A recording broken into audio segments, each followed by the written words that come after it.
Halo, perkenalkan nama saya Reka Risma Yunarta. Saya dari Manajemen Usaha Perjalanan Politeknik Pariwisata Medan. Dan hari ini saya akan menjelaskan tentang sistem reservasi komputer.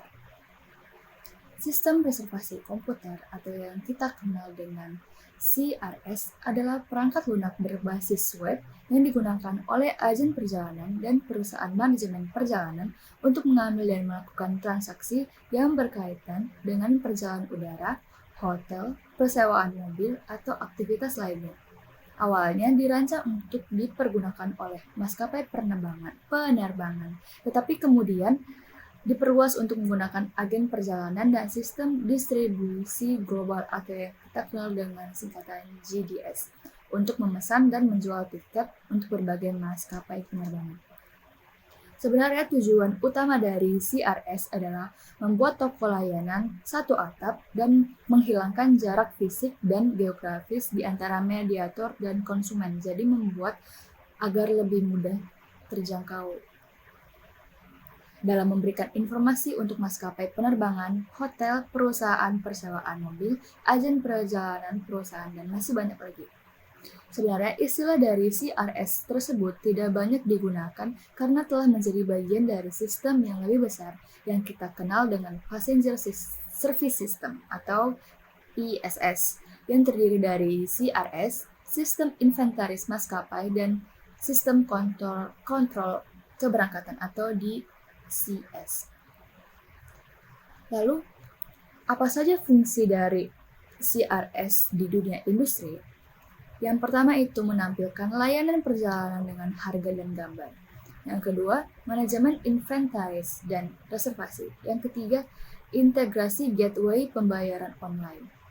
Yang kelima, itu sebagai tambahan adalah manajemen data pelanggan, notifikasi email, dan yang terakhir adalah pembatalan pemesanan dan manajemen pengembalian uang. Fungsi dari CRS di dunia industri sendiri itu sebenarnya untuk mempermudah bagaimana kita menerima informasi dan bagaimana kita memesan tiket tanpa memerlukan fisik dan tetap mengamankan keamanan dalam privasi dan tentu saja dalam pembayaran itu sendiri. Lalu apa keuntungan penggunaan CRS? Yang pertama itu ada semua informasi pelanggan terkait layanan seperti catatan nama pengunjung atau PNR atau catatan nama tamu selalu dicatat. Yang kedua itu pembuatan faktur, akuntansi pelanggan, dan manajemen kota dimungkinkan. Yang ketiga, jaringan infrastruktur dan informasi berkecepatan tinggi.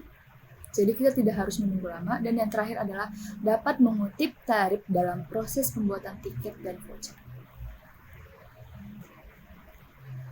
Selama 1976, sistem Apollo ditawarkan kepada agen perjalanan yang diberikan kemudahan luar biasa. Lalu pada tahun yang sama, beberapa British Airways bergandengan tangan dan meluncurkan Traviscom, sistem reservasi multi-akses pertama di dunia. Ini memungkinkan agen dan maskapai penerbangan untuk berkomunikasi melalui bahasa dan jaringan distribusi yang sama. Hampir 97% dari pesanan perdagangan bisnis maskapai penerbangan Inggris dilakukan melalui saluran ini pada tahun 1867. Deregulasi maskapai disahkan pada tahun 1978 untuk mengontrol tarif, rute, dan masuknya pasar maskapai baru. Jadi, CRS terbukti sangatlah penting. Lalu pada tahun 1980-an, maskapai penerbangan Eropa juga mulai berinvestasi di bidang ini karena adanya permintaan akan kemajuan dalam perjalanan. Setelah itu, di berbagai teknologi perjalanan seperti Amadeus, WorldSpam mulai diperkenalkan.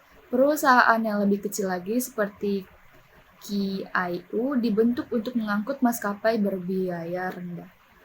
Kesimpulannya adalah, teknologi CRS telah mencapai titik di mana akan sulit bagi agen perjalanan untuk melakukan pekerjaan mereka tanpa menggunakan CRS itu sendiri sebagai saluran distribusi utama. Karena CRS terbukti sangatlah penting dan sangatlah berguna bagi kehidupan industri pariwisata itu sendiri. Mungkin hanya ini yang saya bisa sampaikan. Selebihnya terima kasih sudah menonton video ini dan terima kasih sudah memperhatikan. Terima kasih.